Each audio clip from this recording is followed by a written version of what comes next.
Ok, pessoal, já de volta a Sorridentes, a sua clínica odontológica Sorridentes, ao lado da Câmara de Vereadores. R$19,90 é o plano odontológico na Sorridentes. Aí você vai lá, combina com a doutora Gisele o que você vai querer fazer, ela vai te explicar ali em detalhes. R$19,90 para você fazer um tratamento odontológico na clínica Sorridentes. Aqui comigo, como eu falei desde o início do programa, pastor Márcio, pastor Esther, da Igreja Brasil para Cristo, à vontade com as máscaras, né, devido ao distanciamento. Aliás, aqui, Esther, aqui toda hora tem sanitização aqui, estão limpando isso aqui, porque entra muita gente aqui, né? E como é na igreja, né?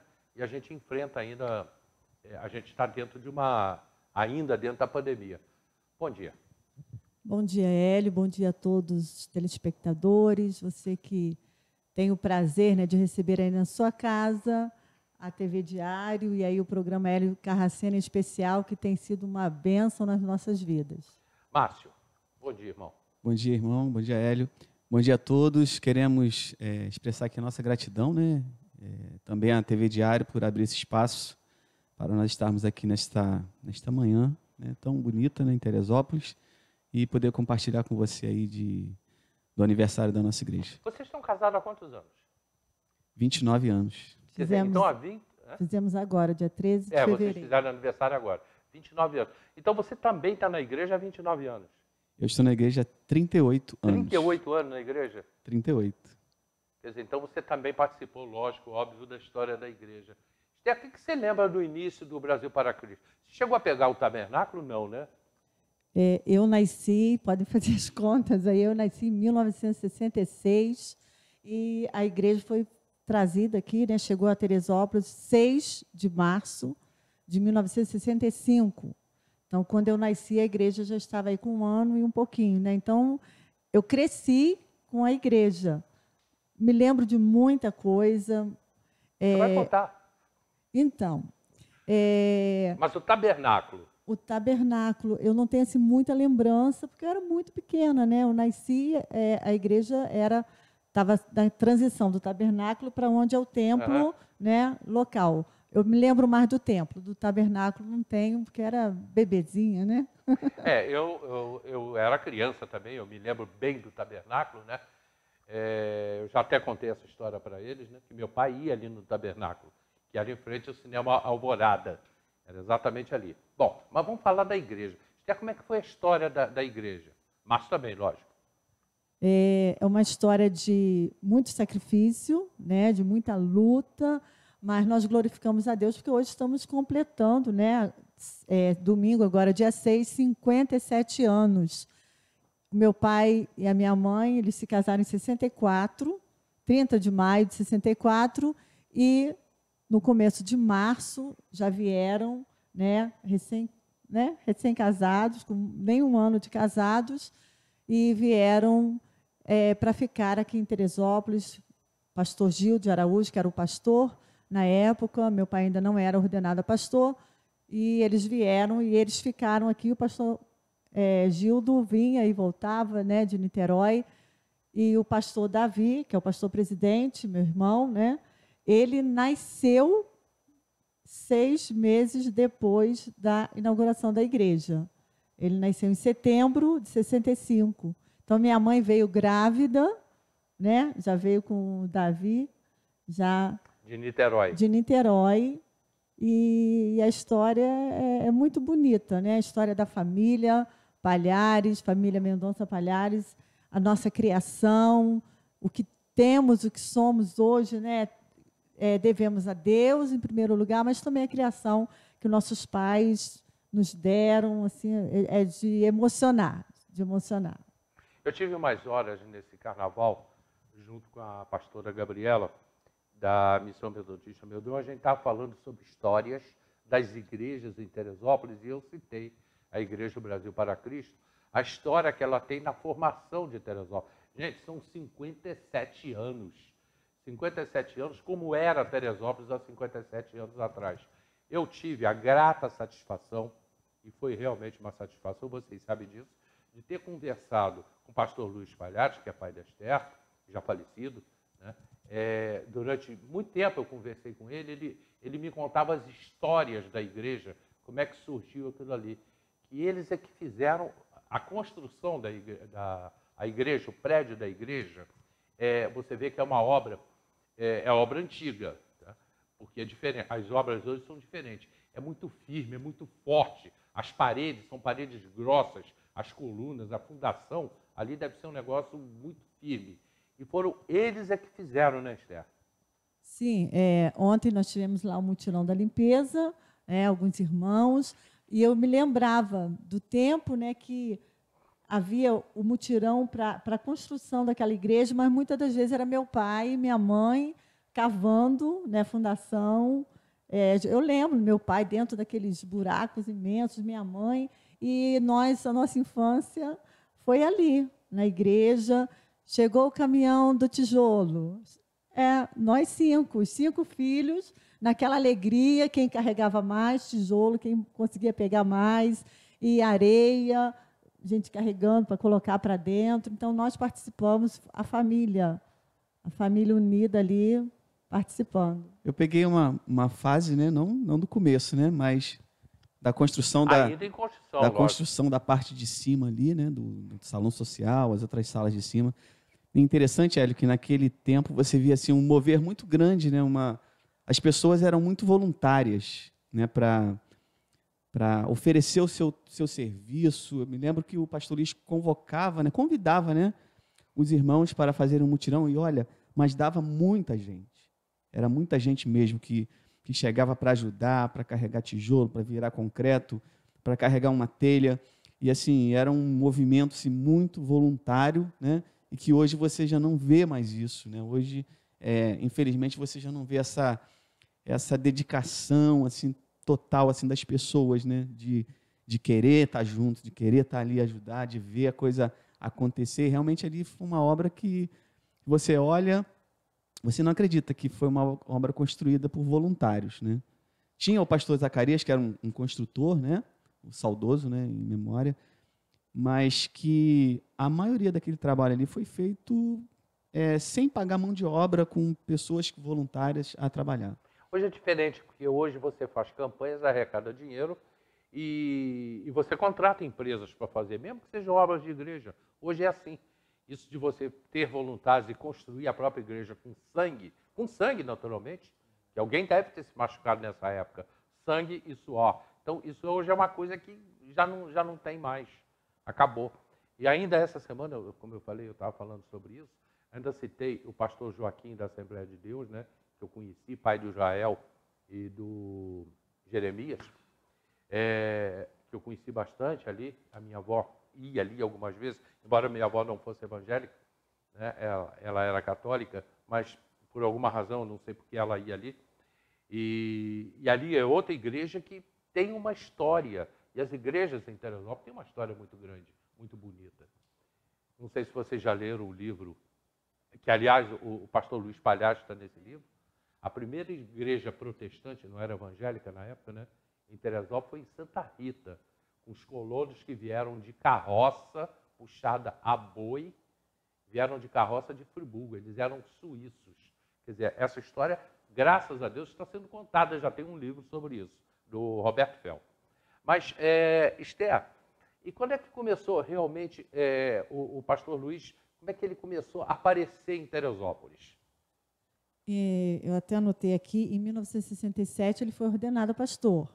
Então, de 67 para frente, o pastor Gildo, né, já voltou para Niterói e deixou meu pai aí à frente da igreja. E onde se vê falar, né, do Brasil para Cristo, está associado ao meu pai, né, a imagem dele.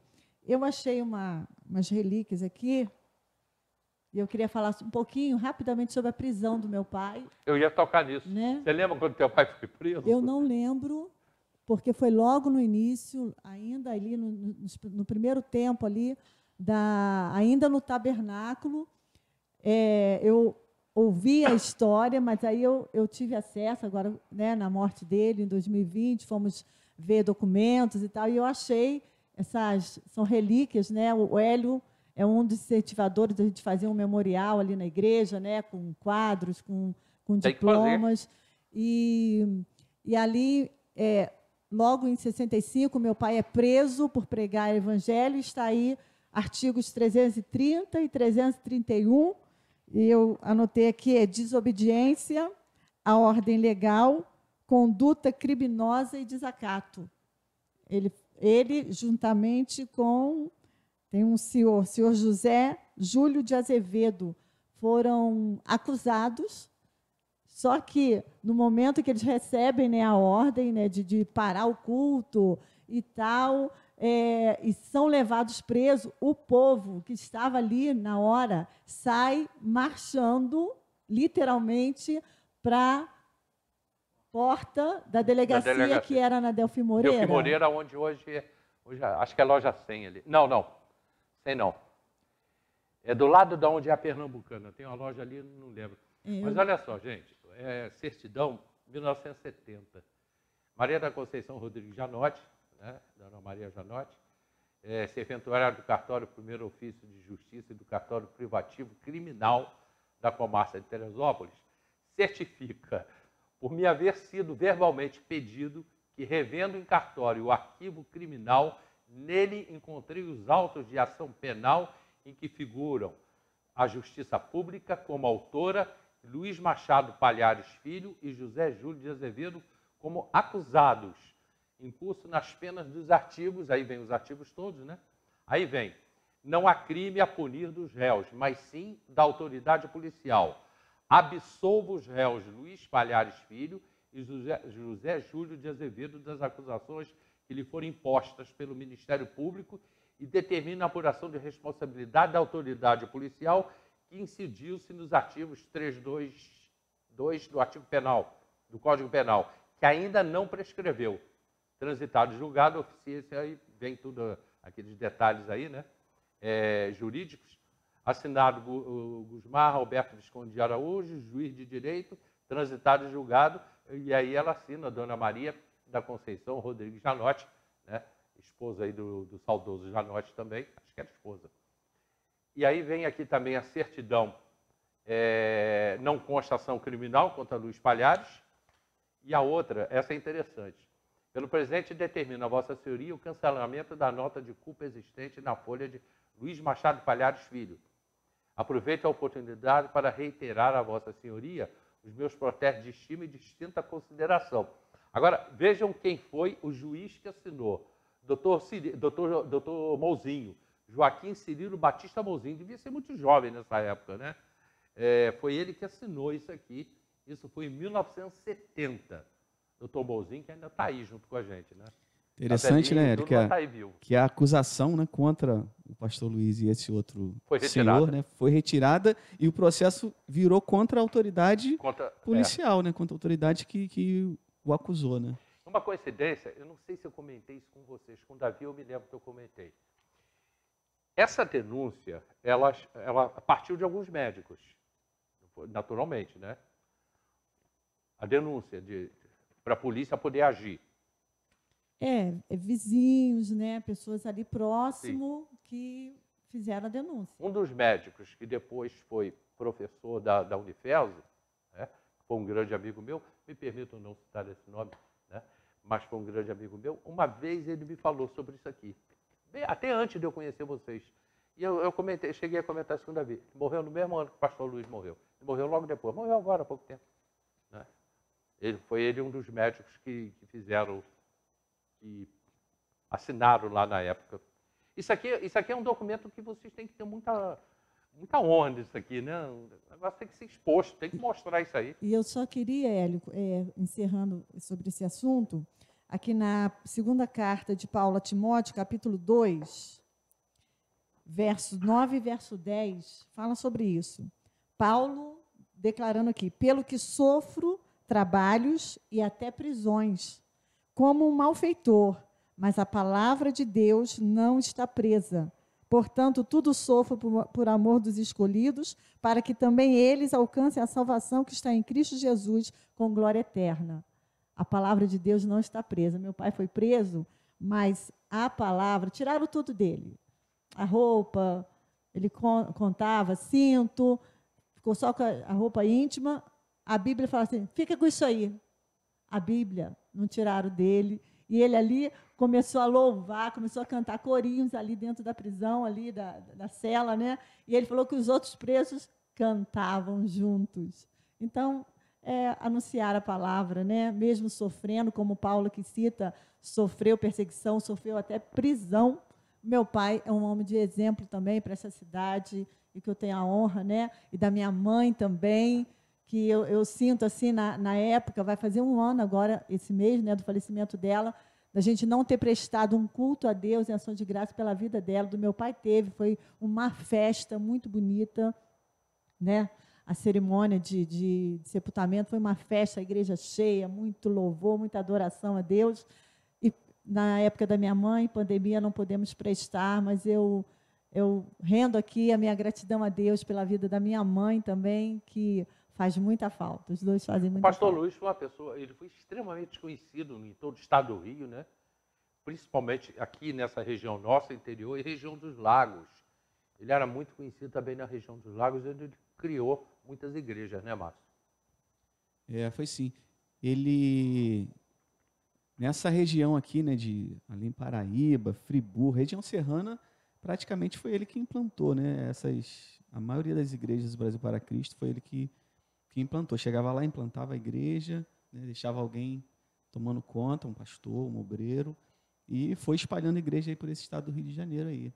Ele, pastor, e o pastor Gildo, né, de Araújo, né, implantaram muitas igrejas aqui no estado do Rio de Janeiro. Como é que, embora você já estivesse à frente da igreja, mas como é que está sendo encarada essa responsabilidade de tocar a igreja? Hélio, assim, é um peso de responsabilidade muito grande, né? Porque se você, como você disse, né, a história da igreja, né, como o Brasil para Cristo foi uma das pioneiras, né, aqui em Teresópolis, muitas outras igrejas, né, às vezes você vê muitos outros ministérios. Olha, talvez é difícil você citar um desses ministérios que não tenha ninguém que não passou pela Igreja Brasil para Cristo, né? Talvez se nós temos um povo ali que não é uma multidão, né? Mas se você percorrer as igrejas evangélicas de Teresópolis, você vai ver que, com certeza, vai ter alguém que foi convertido, né? Que foi batizado, que passou pela Igreja Brasil para Cristo. Quando alguém me pergunta, ou quando eu comento aqui que eu vou na Igreja Brasil para Cristo, pessoas, muita gente já falou, já fui de lá também, já estive lá, hoje eu estou na igreja tal. Quer dizer, é a história, né? É a história se fazendo. Sim, e assim, a Igreja Brasil para Cristo sempre teve essa coisa do evangelismo, né? De estar nas ruas. Lógico que com esse período aí de pandemia, né? Isso aí travou muito a gente, né? Mas o desejo, né? Principalmente o pastor Davi, que hoje é o pastor presidente, né? É de estar nas ruas, é de estar indo para outros lugares, é de estar levando a palavra. São os missionários, né? A igreja é uma igreja missionária, né? O propósito, quando a igreja nasceu lá do pastor Gildo, foi um movimento no Brasil, né? Um movimento missionário no Brasil. Agora, o que aconteceu, Esther, eu estou em cima da aula de um comercial, preciso ir para esse comercial, a gente volta já. A gente vai falar também sobre o que vai acontecer aí, os eventos que vão acontecer de quinta até domingo lá na Igreja do Brasil para Cristo. Me dá um comercial rapidinho aí, a gente volta já, Alex.